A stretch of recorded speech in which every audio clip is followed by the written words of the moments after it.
Kaakati omukyalo ono bbaawe yeebaka n'emirambo, bbaawe akola mu ggwanika naye abakazi ababeera bafudde omwami bw'akwata emirambo gy'abakazi abo okubatwala mu ggwanika okubatereeza oba okubateeka mu bufiriigi bw'abo ababa bafudde, omusajja asooka kwebaka n'abakazi abo nga bafu.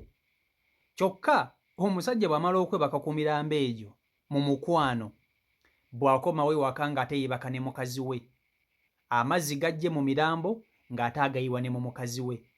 Omukazi wansi watandise okumusiiyirira, infection zifuuse infection nga teziwona.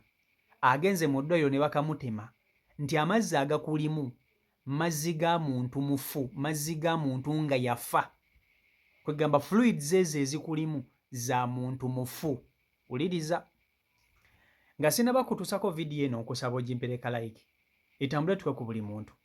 Ebintu bino bya ddala, bya ddala. Omukyalo ono amaze ebbanga nga infections zimutawaanya. Infection nga zifuise infection nga zifuise infection. Jjukira abakazi bano ebiseera ebisinga infections zino bazifuna mu bitundu bya njawulo. Mulimu abafuna infections nga bagende ne basitama ku matooyi.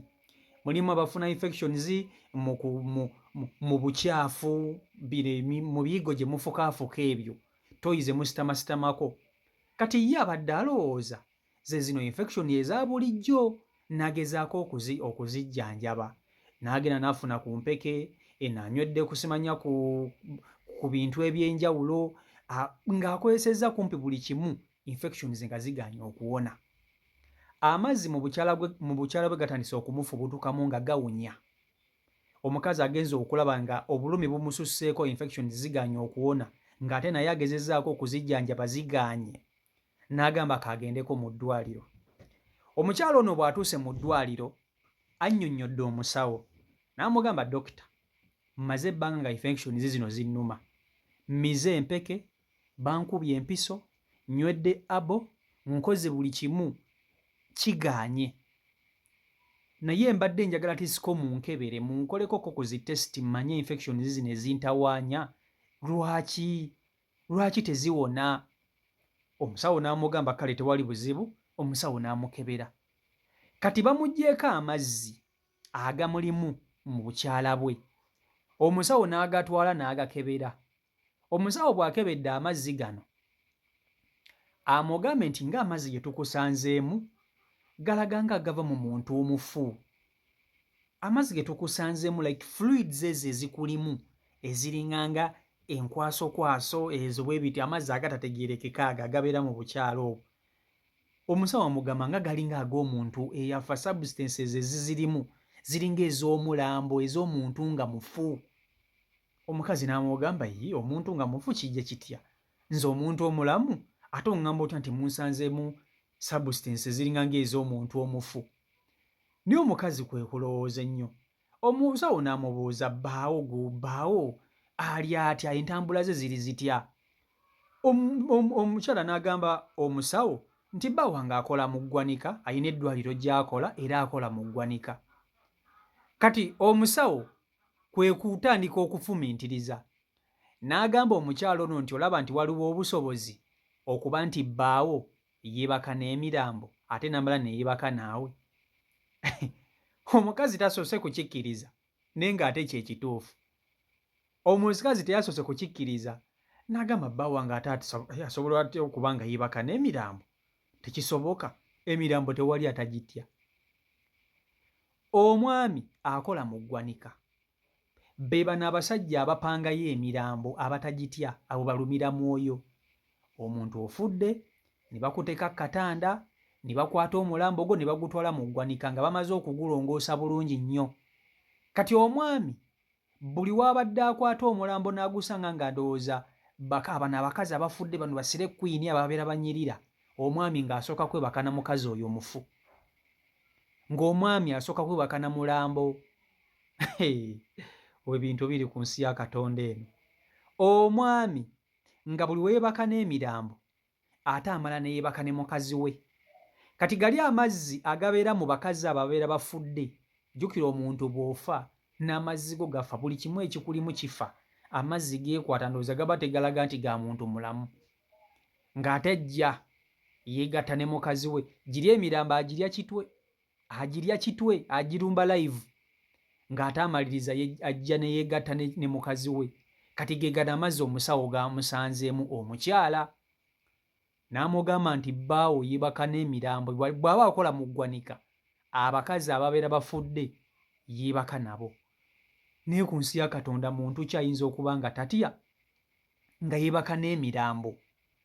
Muntu ki ayinza okuba nga tatya nga yeebaka n'abakazi abafu? Era nsonga ki eyinza okuleetera omuntu okwebaka n'omukazi ng'afudde? Oba oyina oba oyina abantu bakola ebintu ku nsi ya Katonda eno. Ozannye n'okuzannya bino bituufu ate nga bya ddala, ate nga tebiri wala, biri wano mu ggwanga bwe tuli mu Uganda we biri. Abantu bakola ebintu behind the curtain eyo nga gwe bw'okiwulira oyinza okulowooza tekisoboka, era osobola okubiwanuwakana n'ogamba muntu kyayinza okwebaka n'omufu. Naye abantu abakola mu mirambo emitima egyabwe giba gyafa nagyo. Akwata omuntu ng'afudde n'amukyusa n'amugira. Kati emirambo mulimu abakazi abafa nga bafa balina amabina gakoma eri. Omusajja weebakira n'embizzi mulimu abasajja bakwata nga beebase ku mbizzi naye omufu bannange. N'abasajja mulimu abasajja abazibu, omusajja nga muzibu. Mu butuufu ndowooza bw'alaba omukazi ng'afudde ng'alina ebbina ddene, ebbeere ttutu, ndowooza muli ng'ashemererwa ng'atandika okugamba ono nina okumwekakaatikako mmwebakeko. Kyokka n'atamanya nti buli wamala okwebaka eri ate mukazi we gw'alwaza. Kati bannange bw'oba nga ggwe mukazi, omusajja ono oyinza mmukolera ki? Obufumbo buno buba bukyaliwo, buno buba bukyali bufumbo kweri? Ng'omaze okukizuula nti bbaawo yeebaka n'abafu, nti bbaawo eyo gy'akola mu mmokyale mu ggwanika yeebaka n'emirambo, oyinza mmukolera ki? Kubanga okukitegera obutegeeze nti bbaawo akola mu ggwanika oyina kusiba ppini.